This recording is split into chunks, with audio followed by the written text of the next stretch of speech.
Assalamualaikum warahmatullahi wabarakatuh.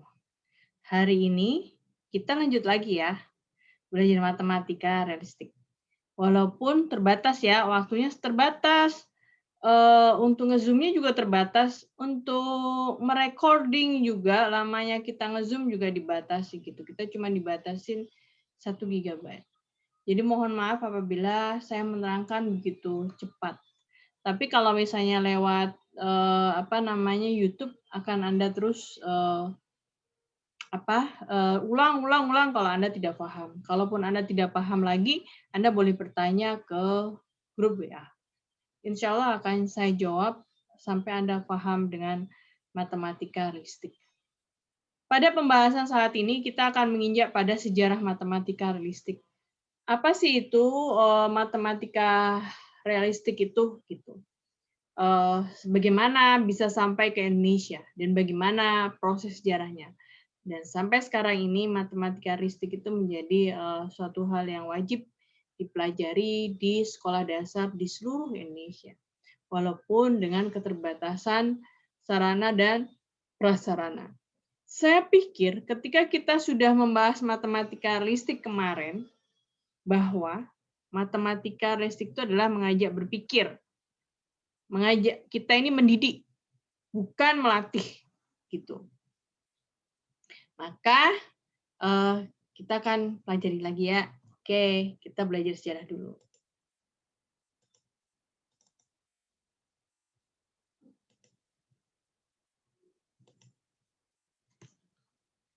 Matematika realistik itu lahir di negeri Belanda, gitu ya. Pada tahun 1969 atau sekitar ya 70-an lah gitu. Di sana ada seorang ahli dari matematika realistik yang bertempat tinggal di Belanda yang bernama Institut Frudental. Jadi matematika realistik itu tidak serta-merta lahir begitu saja, tidak. Di Institut Frudental itu ada laboratorium khusus meneliti tentang matematika dan bagaimana mengajarkan matematika ini sukses. Di Jerman, Jepang, Amerika, negara-negara maju Inggris gitu, itu rata-rata menggunakan matematika realistik sebagai basic lah. Jadi kalau Anda ketemu orang di suatu negara maju di bidang teknologi, maka disitulah matematika realistik berkembang dengan pesat. Karena kemarin saya sudah menjelaskan bahwa matematika realistik adalah digunakan untuk menyelesaikan semua permasalahan, baik itu di keluarga, di masyarakat, gitu. Ya, atau di lingkungan terdekat lah, untuk diri kita sendiri pun bisa menggunakan matematika realistik ya. Gitu. Kemudian matematika realistik ini digagas oleh Hans Freudenthal.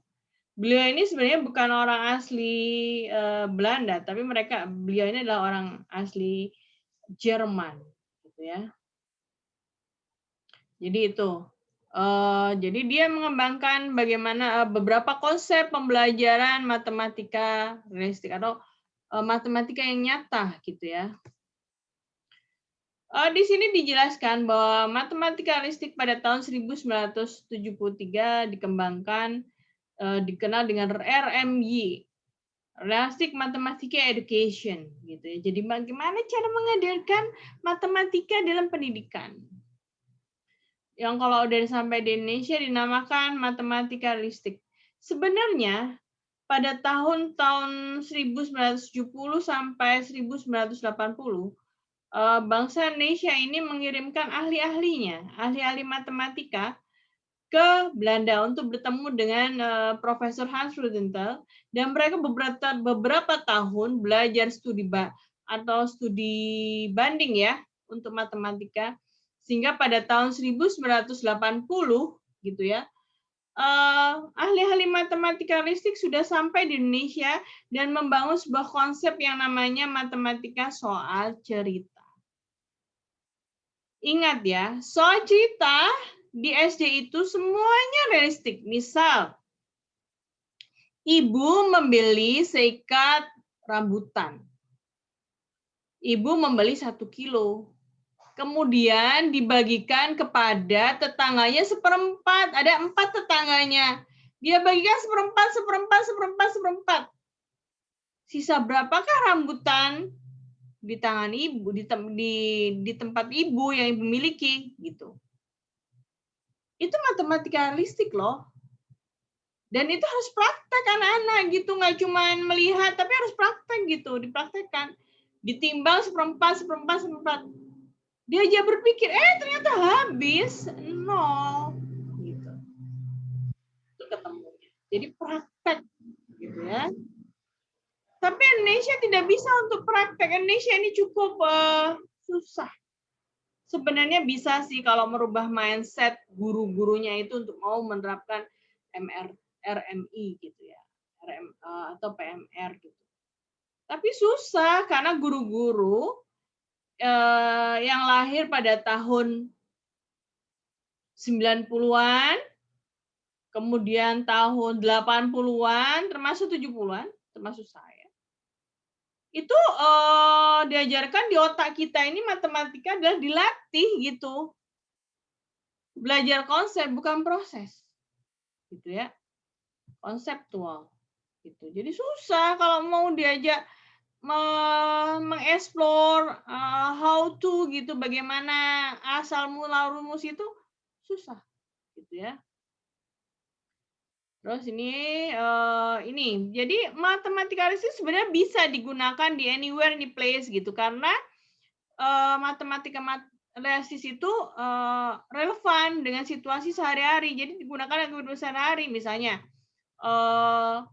kita sederhana saja, kita di warung gitu, membeli sabun colek, kita akan melihat berat dari sabun colek itu yang harganya 1.000. Berapa? 0,5 gram. Gitu. Kemudian ada lagi yang harganya 5.000. Kita beli yang lebih besar. Berapa beratnya? Atau kita belajar tentang batas waktu, expired date gitu. Itu jadi dekat lah gitu. Atau misalnya dalam sehari-hari anak diajarkan mandiri membuat susu gitu. Berapa kebutuhan susu yang diperlukan oleh anak setiap kali dia harus membuat 3 sendok kah, 2 sendok kah gitu untuk susu instan loh ya, susu bubuk gitu. Terus dan kita tidak boleh intervensi karena kita kan tidak mengajarkan, kita mendidik berpikir matematika, bukan melatih mereka matematik, bukan mendidik gitu. Jadi siswa diberikan kesempatan untuk menemukan kembali ide dan konsep matematika. Gitu. Penggunaan secara realistik bukan karena pembelajaran realistik itu berkaitan dengan dunia nyata.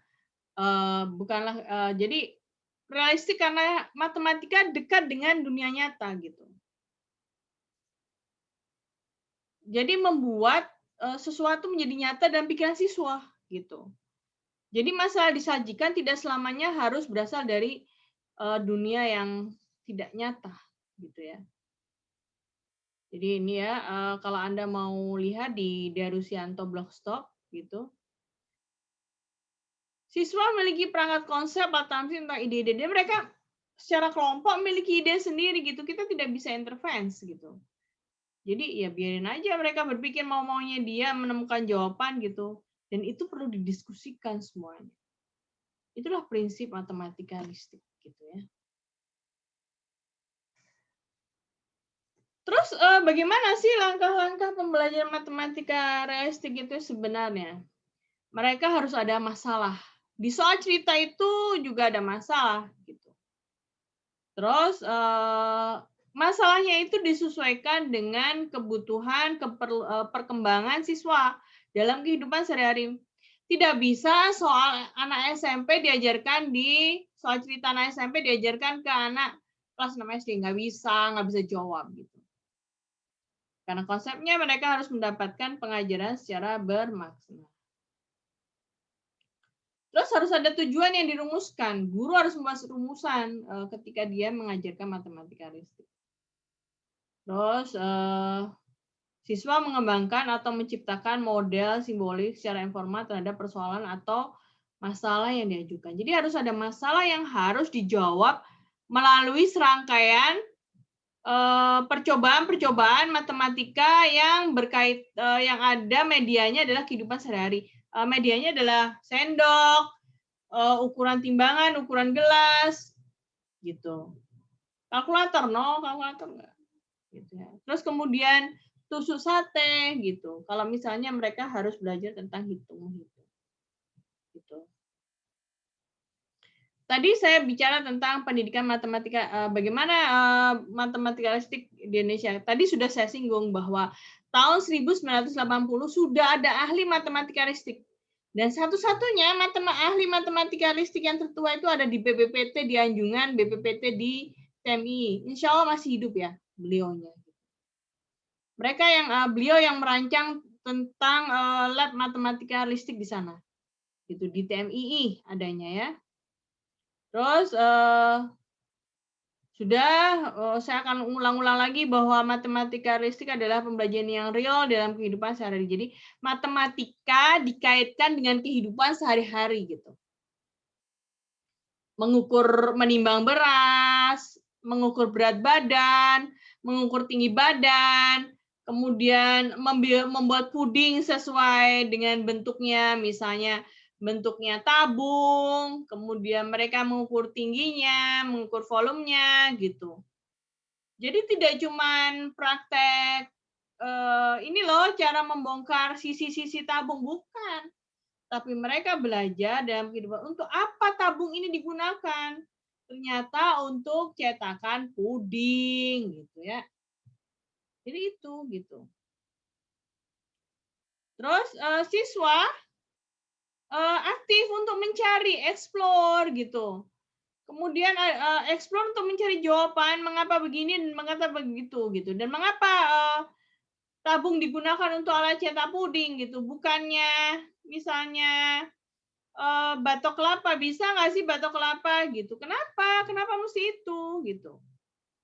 Terus kenapa ada ukuran baju itu X, S, L, M, L gitu. Kenapa? Itu matematika loh, ukuran baju. X, M, XL atau L. Itu harus diajarkan. Kenapa? Kenapa kok nggak pas dipakai ukuran M, dipakai anak small nggak pas, kekecilan gitu. Kalau M dipakai anak S itu kebesaran. Tapi kalau S dipakai anak L, kecilan. Kenapa? Mereka akan berdiskusi dengan antar kelompok sampai menemukan jawaban yang pas.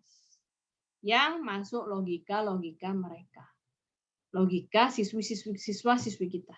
Gitu ya. Terus, jadi matematikalistik ini adalah menginginkan suatu perubahan cara berpikir sehingga yang disampaikan rumus-rumusnya, gitu, konsep matematikanya itu bukan seperti zaman tahun 80-an kita belajar bahwa kalau secara konsep ya matematika itu seperti rantai yang tidak bisa putus gitu. Ada prosedur untuk berpikir, tidak. Matematikalistik itu lebih demokrasi, lebih keterbukaan dan menghargai jawaban-jawaban siswa yang salah, betul. Gitu. Mereka dididik untuk berpikir aktif, kritis gitu ya. Makanya Jerman, Amerika, Jepang itu banyak penemu-penemu muda. Karena mereka dididik berpikir matematika realistik. Kenapa kok pas di SD diajarkan matematika fisik? Karena pada tahap itu siswa berada pada tahap operasional konkret. Apa itu operasional konkret? Bahwa mereka belajar dari dunia nyata. Nggak bisa yang abstrak. Gurunya cuma nerangkan, anak-anak coba lihat sini gitu. Ini rumusnya P kali A sama dengan rumus luas ya. Hafalkan. No. Itu abstrak. Mereka butuh konkret, butuh praktek untuk menemukan kenapa P kali L gitu.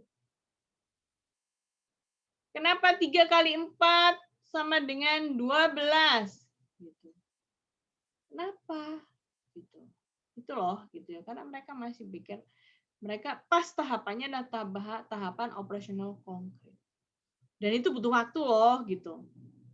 Nggak bisa dibatasi. Pembelajaran matematika itu tidak bisa dibatasi oleh jam. Misalnya 1 jam sama dengan 60 menit pertemuan, atau 1 jam sama dengan 45 menit, habis tuh nggak ketemu. Karena butuh diskusi dan solusi. Gitu. Dari mereka, guru cuman memberikan fasilitator gitu, memberikan media yang dibutuhkan, kemudian memberikan ruang mereka berdiskusi, dan memberikan cara ke arah penyelesaian suatu masalah. Itu guru ya. Guru tidak boleh memberikan suatu jawaban seperti zaman bahula yang misalnya 3 kali 4 lo jawab mesti harus 12. Enggak, itu berarti salah gitu ya. Terus PMRI ini pada tahun 2002 dan 2003 baru dilakukan uji coba penuh. Bayangin ya, negara-negara Amerika dia udah sampai ke bulan, kemudian kita terbaru Tesla sudah menemukan mobil listrik, baru 2002, 2003 kita baru menerapkan matematika listrik, jauh. Jadi jangan harap Indonesia akan menghasilkan suatu ilmu-ilmu yang hebat ya di zaman sekarang ini gitu. Terus jadi matematika listrik itu bukan barang yang siap pakai, tapi harus diolah gitu ya. Harus diteliti, kenapa begini begitu gitu. Jadi bukan cuma IPA aja yang mempunyai laboratorium atau hanya IPA saja yang inquiry menggali permasalahan-permasalahan kenapa misalnya kita meneliti tentang sifat-sifat air gitu ya. Itu percobaan. Atau misalnya struktur tubuh ikan gitu ya. Percobaan. Tapi bagaimana juga matematika juga bisa digunakan percobaan. Itulah yang namanya pendekatan matematika realistik. Terus nih ya, butuh waktu ya, gitu ya. Jadi itu yang bisa saya sampaikan dalam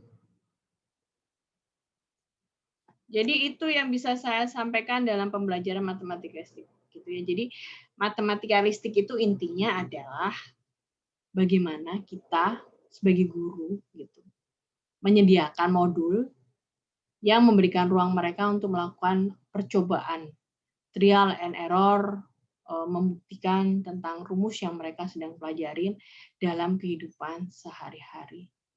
Sederhana misalnya membuat teh boba atau membuat bobanya yang lingkar-lingkar itu ya, yang kecil-kecil. Bisa menggunakan pendekatan matematika realistik. Gitu.